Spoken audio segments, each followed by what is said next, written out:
Yo, yo, yo, guys, what is up? And welcome back to another episode of the Warriors Invitational. It's your boy Gotham, not joined by my boys Matt and Chuck today. Gentlemen, we miss you out there. Hope you guys are having a fun weekend.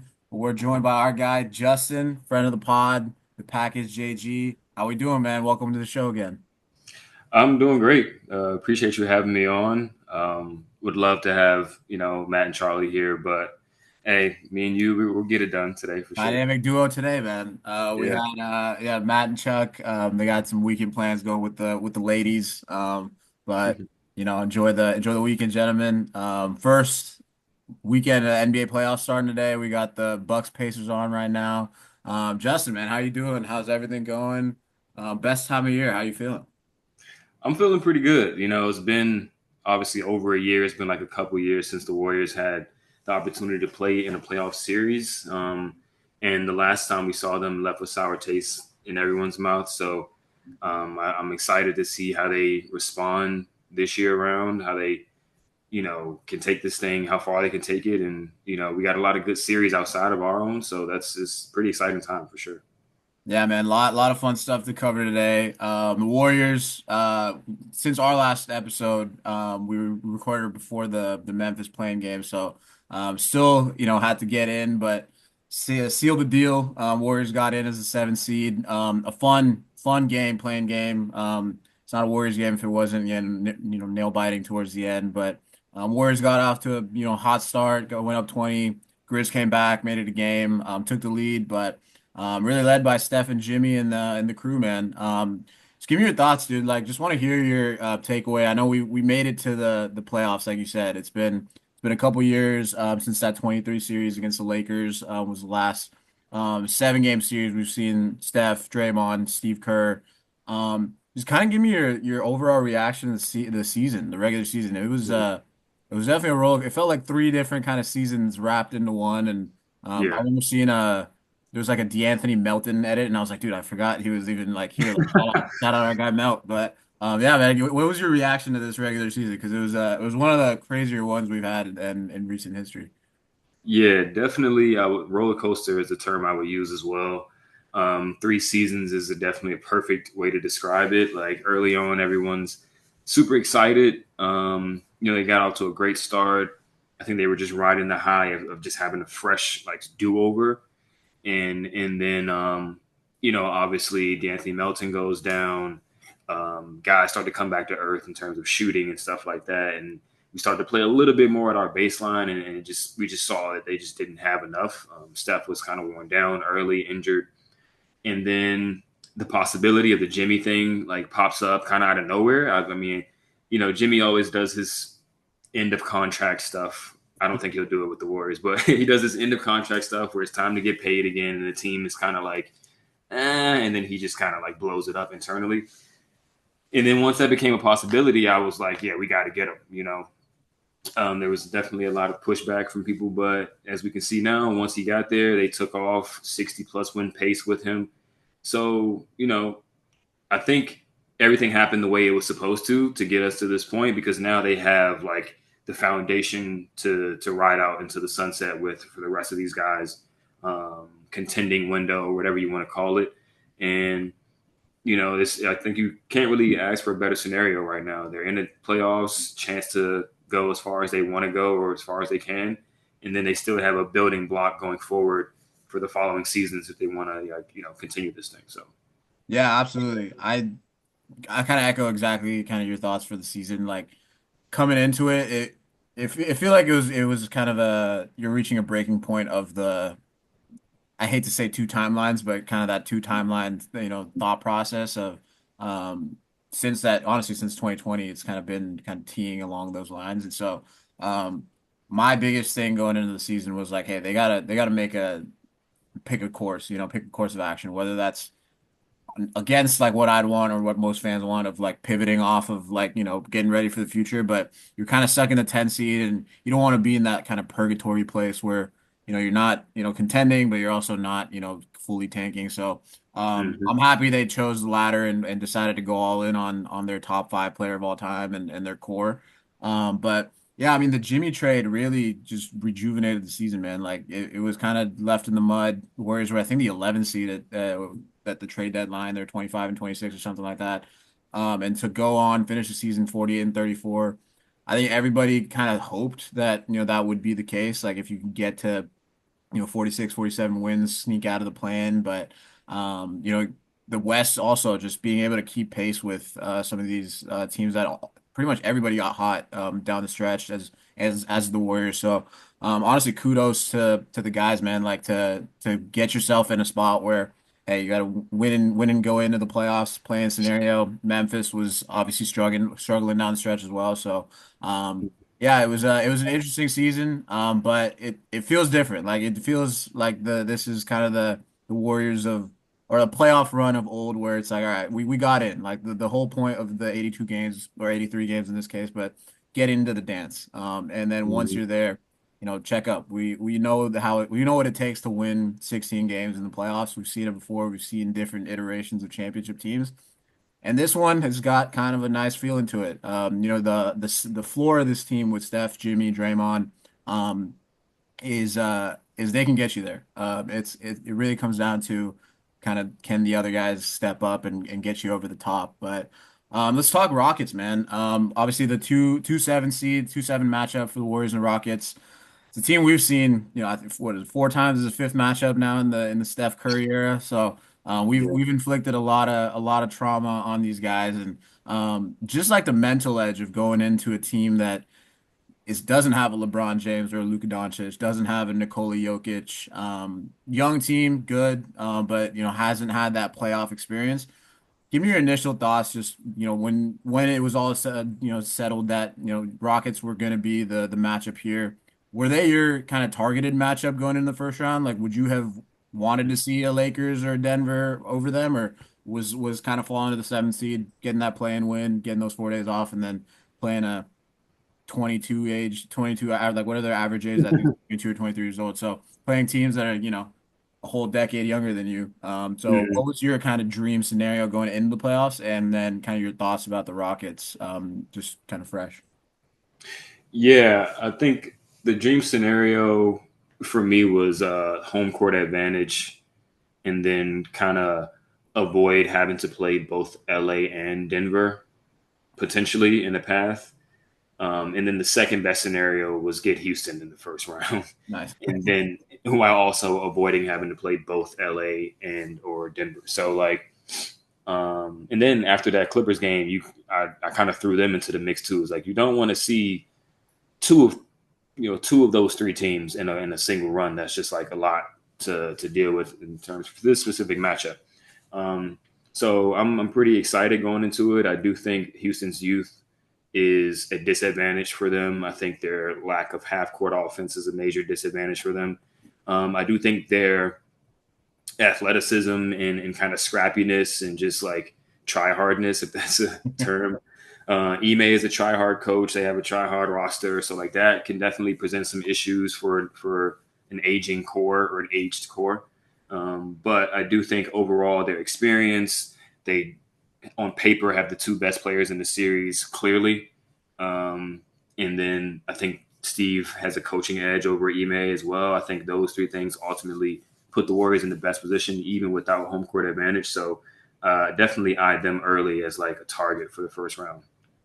Yeah, yeah, I'm with you, man. Like it just you don't want to see the best guys. You got Steph and Jimmy, and you'll take your chances in a 7 game series with those two. But having to play Luca and LeBron and those guys are hot going into it. Jokic and the Nuggets, obviously, with all the coaching changes and everything like that, you'd like your chances. The Warriors look pretty good against both of those teams post Jimmy, but like you said, you want to have kind of the optimal path, and it feels like playing a young team that is obviously hungry to kind of prove themselves, but don't really have that playoff experience. We've seen, how what it takes to be successful in the playoffs in the NBA, and for the Rockets at least, it feels like this is kind of that first step. Can they get over the hump of beating a veteran team that's been there before, that has guys that have won in the past? It's a really hard task to do, especially with home court as well. I think like that's kind of a disadvantage for Houston, where you really have to win those That first two pressure. games. And if the Warriors can find a way to steal game one or two, pressure's all on the young team, and all of a sudden, you're going into Chase with a 1-1 series, and that's where the kind of experience of winning championships and going on finals runs comes into play for the Warriors here. Um, but overall, like what is your thoughts going into this series? I know you mentioned kind of Houston's inexperience, their lack of a half court offense, and we've kind of seen it.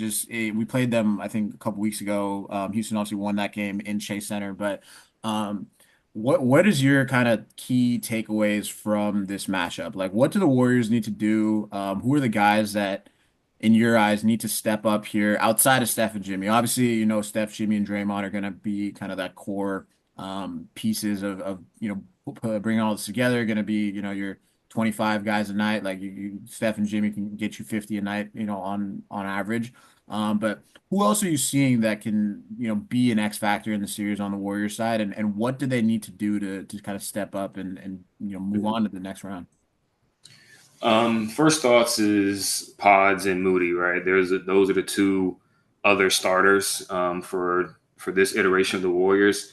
Houston is trying this thing where they tried last game of putting Fred, Dylan, and Amin on Steph, Jimmy, and Draymond, so they can just kind of switch all of those pick and rolls, switch all of those handoffs and stuff like that, and just kind of keep the integrity of their defense. Whereas in the previous matchups, Sengun's on Draymond, right? So they're just putting him in the pick and roll every time, and Steph's cooking him.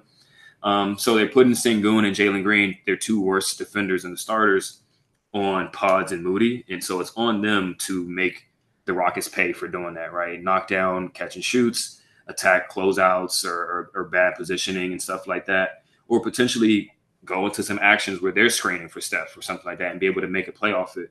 Whereas like Moody's not typically that type of guy. He's typically a hide in the corner, hit a shot type of guy. He's not a decision maker as much, but he can. He has some interior passing chops, I think. So if he's a bit mobile off the ball and can make Houston pay for, putting Sengun on him, I think that'll be huge. That can swing the series. And then, like I said, Houston's half court offense is pretty bad. So you can get away with playing some of our weaker defenders like Buddy. Quentin Post shouldn't have that much of an issue defending against his team because they just can't shoot very well. So those two being our best non-step shooters, they could swing a series as well. They can come in and hit some threes every single game and just shoot a high clip from three while not really killing us on defense. That can kind of alleviate a lot of the pressure that Houston's going to put on Steph and Jimmy defensively. So I think those four guys in particular, you know, all together, or even like it can be a Moody game, it can be a Buddy game. I think if we can get a game from each of those guys, I think they'll win each of those games. So yeah. Yeah, yeah, 100%.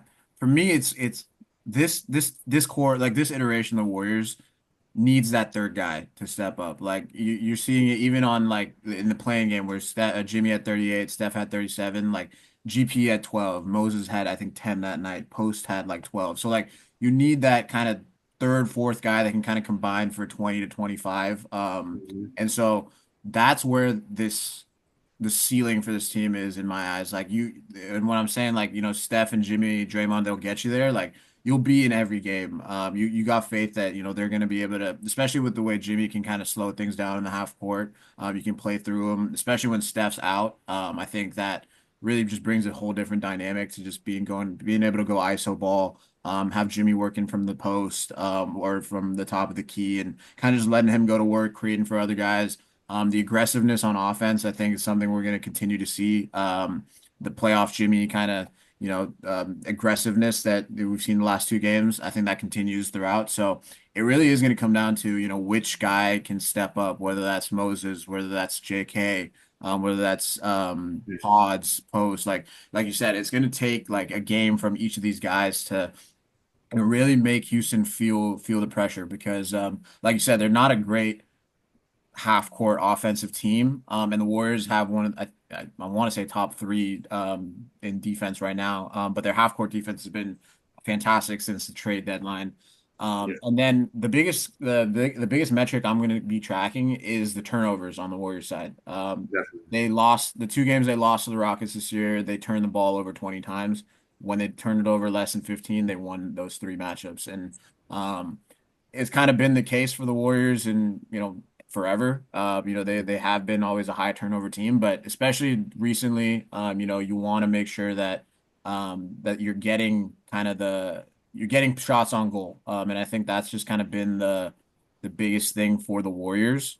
And so if they're able to take care of the basketball, Houston just doesn't have a guy like, if you're gonna get game by Jalen Green for 4 games, then you kind of tip your hat. But who Right. else is kind of that offensive threat on Houston where you're like, hey, we have to like game plan for this guy. But like if Dylan Brooks has a hot shooting night or a hot start, like you're fine with that. He's gonna start, trying to play hero ball. Ben Hmm. Thompson, as great of a defensive player he is, his offensive game is still in kind of development mode. Like the shots coming along, he's obviously athletic and get to the rim, but it's not consistent enough. Same with Şengün. He's averaged I think 17 points a game against the Warriors this year. So they've defended them pretty well. It's really come down to if the Rockets get out in transition and they can run, that's how they win this series. Is how they win these games. But if the Warriors can kind of get to the line, slow it down a little bit, make sure you take care of the basketball, and you got to get games from one of these other guys to kind of step up and win the series. So I'm with you there. I think it's a good first round matchup. I feel like kind of allows people to play themselves in. You're not necessarily having to worry about having a talent kind of disparity here. You definitely have the more talented roster in the sense of upside, but Hmm. Houston's hungry, Houston's young. They want to beat the Warriors, so they're going to be pressuring the ball. They're going to be out here trying to force you into turnovers because they know that's how you're going to win.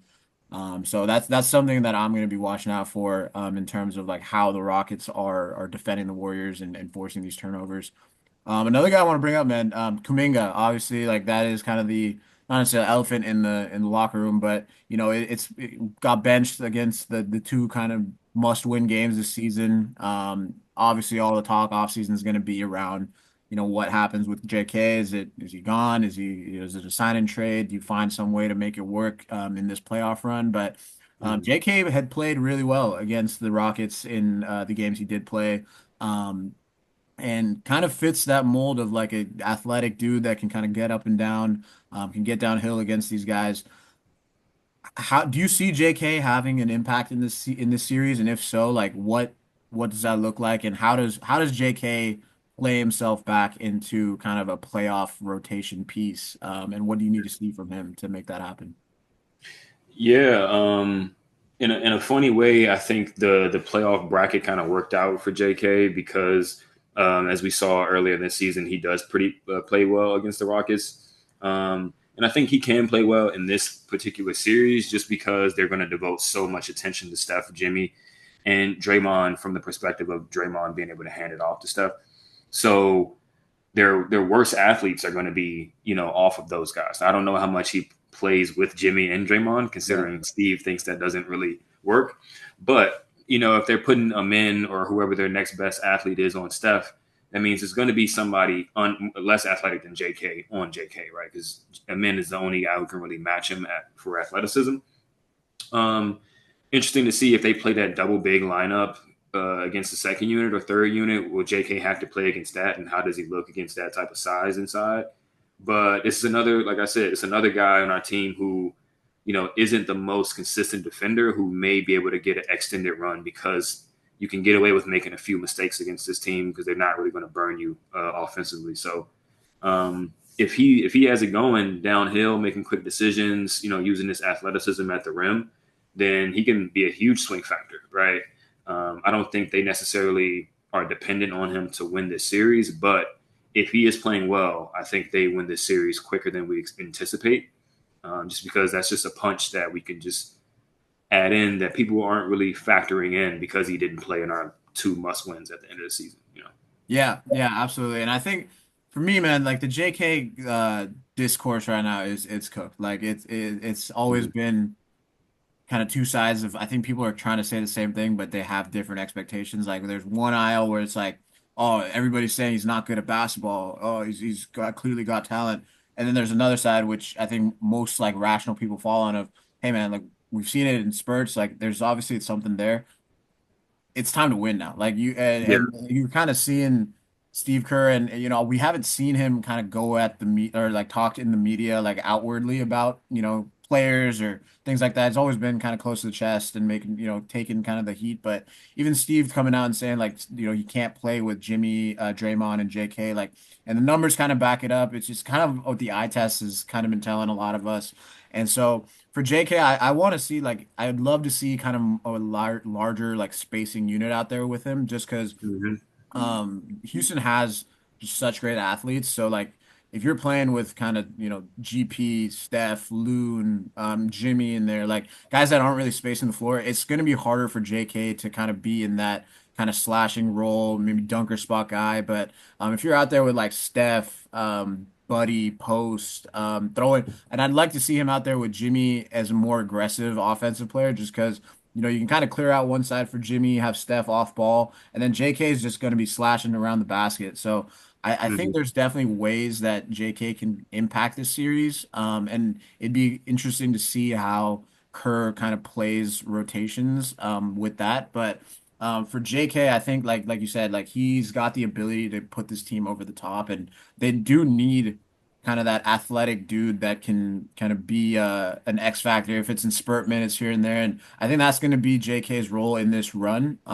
if however far they go. But it's going to be like, can we find spot minutes to get a quick 6-0, 8-0 run just by out athleticizing, whoever's out there. And JK, for all his faults, like he can run the floor. I think on-ball defense is still something that we we can have him do. Like you said, I think his defensive kind of faults come on more so on like the off-ball, like help defense, like doesn't really pick up the cues and not making the right reads. But if you're able to put him on, a Dylan Brooks type, or just say, somebody that they aren't these all-world offensive talents. I think Hmm. if JK can kind of be that other kind of on-ball defender with Gary, and then with Jimmy and Draymond in there, that there's going to be some sort of combination that kind of works for JK to at least get some, spot minutes here and there where you can impact in high level. And in playoff series, man, that's kind of the big thing. Like, can you find those guys who can come in for 12 to 16 minutes a night where, hey, like we just need a little burst, and I think JK can provide that. It'll be interesting to see, but yeah, I mean, for the kid especially, like, you don't want the confidence to go. You never know when you kind of need somebody to step up in a playoff run, and so, like you said, like the getting the Rockets first round, hopefully getting a little bit of that confidence back will allow JK to also kind of find his role going into what is hopefully a 2 month long playoff run here. Yeah. Yeah. Honestly, I mean, I'm sure they haven't played this lineup at all this season. Maybe they have, but like a Steph, Buddy, like Gee, JK post might Yeah, work, because Gee is a guy who is willing to shoot it out there and is kind of force spacers and a slasher. Just kind of worried about the rebound in there, but there are ways he can be inserted in there. It's just a matter of like trying it out. If it doesn't work, we can't sit here and just try to force it. yeah, Like yeah. it's like you said, it's winning time. And if he's not contributing to winning at a high level, then you got to go in a different direction. Yeah, no, 100%. And I think that's going to be the kind of question mark for this run, this series is like what are those combinations that kind of work against the Rockets? And Mm-hmm. I guess just to ask you, man, like how do the Warriors win the series? What is kind of your key things that you're looking for to make sure that, hey, we're walking out of here, moving on to the second round? First and foremost, get a man off Steph. Whether it's some off ball stuff, double screening, whether it's like getting Steph the ball earlier so he can just initiate the offense off the dribble. But if you allow a man to just hug him off the ball, allow Dylan Brooks and Fred VanVleet to just deny him, grab his jersey, whatever, so he can't get the ball, that's going to be pretty tough to generate high level offense consistently. So just finding ways to get Steph loose, finding ways to get Jalen Green and Sengun into more actions, and don't let Ime just hide them like he did last game. Um, and then just like you said, not turning the ball over. Like coincidentally, this matchup is very similar to the last matchup. The last run we had in the first round, where we're the lower seed against a young team, right? Mhm. The Rockets kind of remind me a lot of the Kings, but they're kind of inverse of them, right? The Kings were this high powered offense with like trash defense, and they were young, and the Rockets are kind of like high powered defense, kind of Yeah. trash offense. But I do think this time around we're a little bit more equipped to have a higher floor than we did. I think that King series we still had a lot of like high variance players, whereas Jimmy's just pretty steady. Yeah. And I think that's something that's different that gives us a little bit new hope with this Warriors team in terms of how far they can go. So don't turn the ball over, keep them out of transition, and I think your half court offense against theirs will ultimately be the advantage, a major advantage. So I think that's how you got to do it. Yeah, great point. I think, yeah, it's going to come down to can you exploit their half court, like lack of half court offense with your defense, and then take advantage of them without turning the ball over. Like, it's going to be, if the Rockets win the series, it's going to be because they force Warriors into 20 plus turnovers a night, get out into transition, kind Yeah. of attack them when the defense isn't set. So that's going to be kind of the biggest key on my end there as well. All right, man. Predictions. What do we got? What's your Warriors Rockets series prediction? How many games? What's going to happen? I'm gonna go Golden State in 6. I would not be surprised if it was 5, to be honest. I do think the bright lights will get to some of the young guys where guys who typically can't shoot will really not be able to shoot. It could go the other way, but I'm gonna go Warriors in 6. They split the first two. Warriors win both at Chase. They close it out back at Chase Game for six. Game 6. Yeah, Dude, I'm with I my initial thought was Warriors in six, but I feel like if they can win game one, I think they can win this in five. yeah, I'm with you. Like the inexperience is huge. In the playoffs, man, you just need the experience factor is so slept on, and you see every team that wants to be a championship team, whether that's OKC, the Warriors of old, like even teams going back into like Jordan, Kobe era, like everybody has to go through their lumps in the playoffs and kind of learn what it means to lose there, and then that's how you learn how to win. hmm The Rockets, obviously, great regular season, 50 plus wins. They were whatever 11 or 12 seed last year. There's two seed in the West. So like kudos, they're definitely on the way up. They're going to be around for a while, but it's just not their time, man. This is kind of the perfect series for the Warriors, but kind of the worst kind of draw for the Rockets, kind of getting a rested Warriors team that have those veteran guys, especially with Jimmy in the fold. So yeah, I'm gonna go Warriors in five. I think that just the experience factor. I think that the Warriors are gonna take a lot better care of the ball than we saw in the regular season, and that's kind of the biggest thing in my eyes for the Rockets to have a chance. If they can't force the Warriors into crazy turnovers, then the Warriors are a better basketball team in my eyes. So they should. If they win game one, I'm gonna take them in five. So I'll put that out there. Then just before we get out of here, Justin, just a larger kind of Warriors path to the finals here. And hmm then we'll get into our like quick first round predictions. But assuming the Warriors beat the Rockets, they're on the side of the bracket I feel like is more conducive to a longer run. You got obviously the Timberwolves Lakers series is going to be real fun to watch. But you get the winner of that one. Both LA and Minnesota. Minnesota, obviously, the Warriors went 3-1 this year. Feel like present a little bit more problems for the Warriors in a series just with the size that they have. I know Gobert is gonna get played off the floor with guys like Steph and Jimmy, but and Draymond's there. He's gonna take that personally. But what's your kind of ideal path to the finals here for the Warriors if they're able to kind of get take care of business round one and then go from there? Yeah, I think it would be Minnesota would be more ideal than the Lakers just because LeBron has played so much against the Warriors. Luka Doncic as well. And then I just think, those two guys are better than anyone that Minnesota has on their team. Yeah. And the Lakers, since acquiring Luka, have had a pretty good defense. The schedule included is you got to take that into account, but pretty good defense. And then you have you three-headed monster of guys who like can really do it on the offensive end. So I would much rather see Minnesota, where the Randall thing could be a problem for them in the playoffs. Gobert could be a problem for them in the playoffs. So we're rooting for Minnesota for sure. Yep. Um, on the other side, outside of the obvious like Memphis or something like that, just somehow getting there.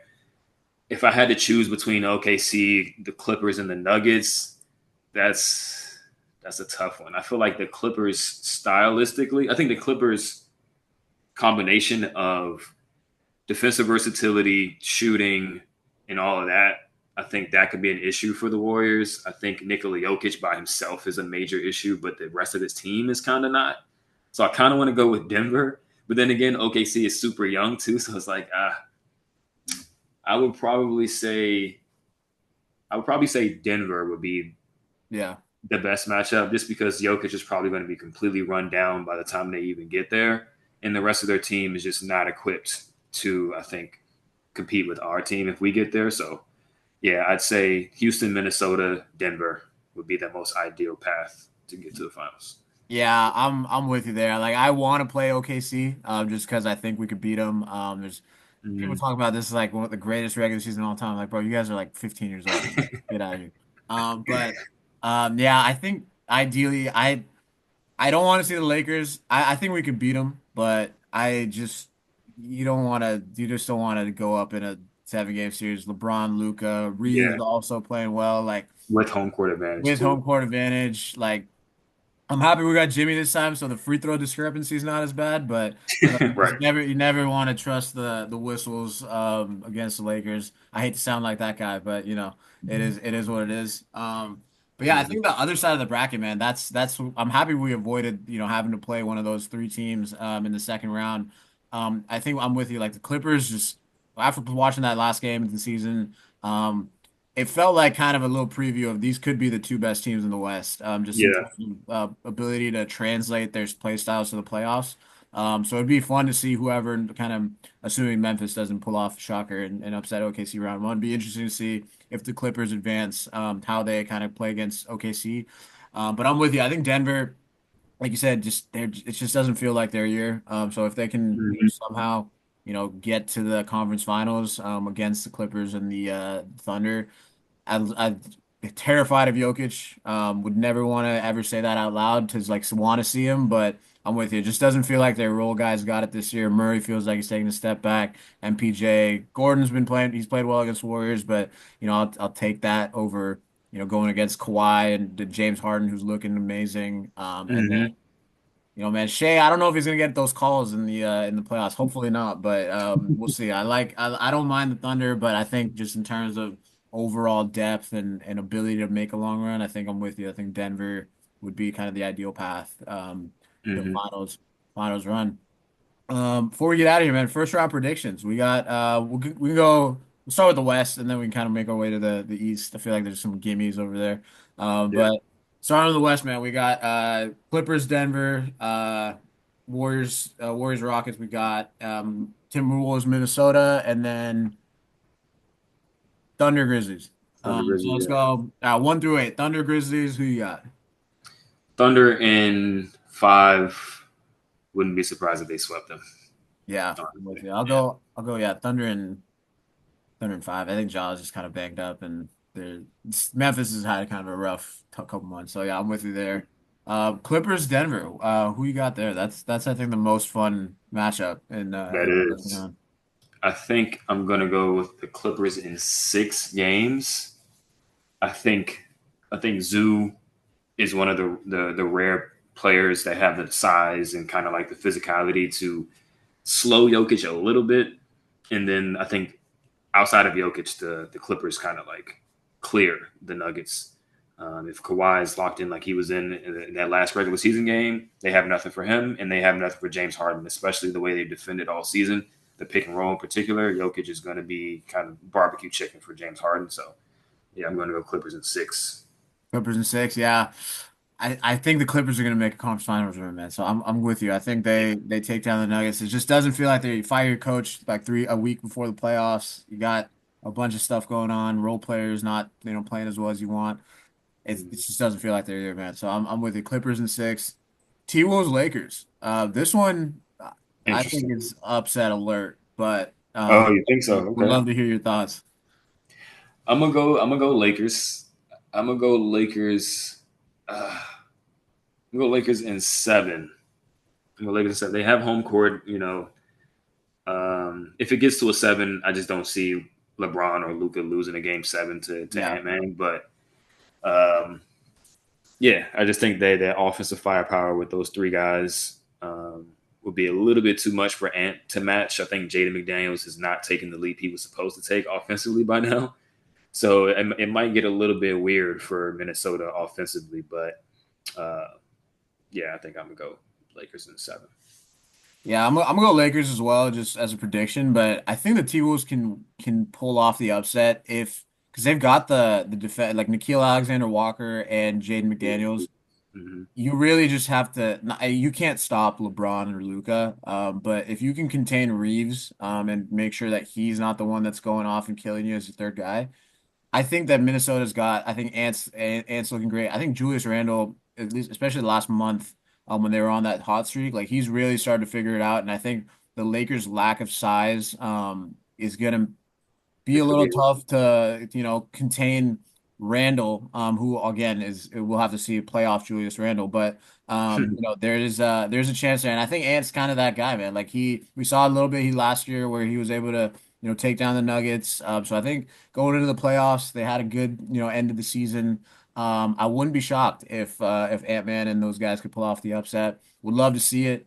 Maybe that's just me being a little hopeful, but Would love to I'm see gonna it. go Lakers in seven as well. If it gets through game seven, I can't bet against LeBron and Luca and those guys. But Mhm. that's one for me where I'm watching the upset alert. So excited to watch that series as well. Out east, Cavs Celtics. I feel like they'll make it through. But Yeah. the other two, Pacers Bucks and then Pistons Knicks. Both series, got there. That's some fun ones right there. Yeah. Yeah. I'm gonna go Milwaukee in 7. Okay. They are getting smashed right now by the Pacers. They're down 20 something. But I think if Dame is back kind of mid series or something like that, that can definitely shift things for them. They have nothing for Giannis really. And I think I think he will tap into just like a level that the Pacers can't really match and just kind of muck it up and make it a super grimy series. And I think he'll get the edge in 7. I wouldn't be surprised if the Pacers just got them out of here in Yeah. 6 or 5. But I'm gonna side with the super duper star in Giannis. Yeah, no, I'm with you there. I'd love to see Giannis just kind of play spoiler for the Cavs, Celtics kind of trajectory that we're going on. It'd be fun to see the Bucks. Since that 21 championship, they haven't really had either a fully healthy playoff run or just kind of haven't, capitalized when they're there. So it'd Mm-hmm. be interesting. I mean, Giannis is a free agent next year or something like that. So if they don't make a run here and if they get bounced in the first round, the conversations might start to be had. Dame also obviously coming off the injury, so hopefully he's back for some sort of playoff action. But I feel like the Bucks kind of have to win the series to really long term make sure Giannis Oh is yeah, in that green jersey. But we fun. I like the Pacers. I feel like they kind of play them well though. Like they last year they beat them obviously with the injuries, but that IST first round like they matched up well. So it's kind of been a little bit of a rivalry brewing there. So I wouldn't be shocked if the Pacers got him out before Dame even kind of had a chance, or if they up like 3-1, 3-0, like that, when it yeah. happens and you're kind of a little too far behind. But that'll be a fun one. And Pistons Knicks, man. I want to hear your thoughts on this one because this one could get fun and really kind of tap into that 90s physical Yeah, basketball. yeah. Um, Ultimately, I do think the Knicks just have more high level players, so I'm gonna just go with them in 7. But Cade has kind of had their number like all season. He's a big guard. Um, the Knicks defense isn't the best, right? Especially on the perimeter. Mikel's kind of taking a step back. Brunson is a small guard. OG can't guard everybody on the perimeter, so like they struggle a little bit with him, with his size, and they have a lot of shooting around him on the Pistons and size and stuff like that too. So I think it'll go 7. I think it'll be one of those super tough, like every game's close, maybe one or two blowouts in there, but most of the games are close and it's grimy. So yeah, I'm gonna go Knicks though. I think Brunson is just a little bit more experienced than all the Pistons guys. Like he's been there. Cat has been there, and I think they pull it out in 7 games. I'm gonna go Pistons on this one. Okay. I believe in Cade, man. I think Cade's a superstar. Like I think they've had just a great regular season. they played us tough, and like I haven't watched too many Pistons games, I'll be honest, but just kind of looking at some of the team and Cade himself, man, like at some I think he could be the best player on the floor in this series, and especially a series that's such a toss up, that kind of is your deciding X factor there. So I'd love to see the Pistons take out the Knicks. It'd be just fun to kind of see a younger team, and Hmm. outside of like the Pistons, the only other teams that are kind of in that young team mold are the Rockets and kind of the Grizzlies, but the Thunder as well. So of those, I don't want to see the Rockets obviously do it. So it always feels like there's that one kind of young team that does it, and I feel like the Pistons have drawn like the right matchup, and then they've got the best player in the series. So. I'll go Pistons in seven. I think if it I gets to like game it. seven in the Garden, Cade's gonna have one of his first signature moments, so it'll be fun to watch. But we got a fun first round coming up, man. It's gonna be a lot of basketball over the next couple weeks. Yeah. Which series are you most excited outside of the Warriors Rockets? Are you most excited for? That one and the Clippers Nuggets for sure. Clippers Nuggets, yeah, I'm with it, and Yeah. that's hard. I think the Clippers are gonna take it, so I'm more excited for this T Wolves Lakers one. But Yeah, I yeah, was thinking that's another great one too. I mean, I think they'll all be great yeah, there's except for all the yeah. This is one of the Heat and stuff. best first rounds, not like slates we've had in recent. Maybe we're just missing playoff basketball. Every first round seems fun, but appreciate you joining on, Justin. Cool. Excited to kind of go through this playoff run, man. Anything you guys you got going on, cooking up that you want to shout out going on? No, just normal. Still tweeting. Working a lot. So just haven't been able to do a lot of the extracurricular things, but definitely going to be super active on Twitter and things like that, and hopefully tap back in with you and the guys 100%, over the man. course of this run, and that'd be great. I appreciate you having me on, bro. Yeah, dude, of course, man. Always love having you on the pod. Yeah, for us, man, we're just gonna be covering this run, man. We love a nice long playoff run is fun. Is good for pod numbers. So Yeah, make a championship run here. Would be great. But now keep following us, guys. We'll be covering. Have every game. We'll have a post game kind of reaction. Have guests on. Justin, I'm sure we'd love to have you back on throughout this run, man. So you guys definitely hear from Justin again. We'll tap in maybe halfway through the series and see where we're at predictions wise. But yeah, until then, guys, good luck. Go Dubs, man. Sunday night. Got the first game coming up. Get a dub, get this rolling. Let's go get number 5, man. yeah. But until the next episode, guys. Peace.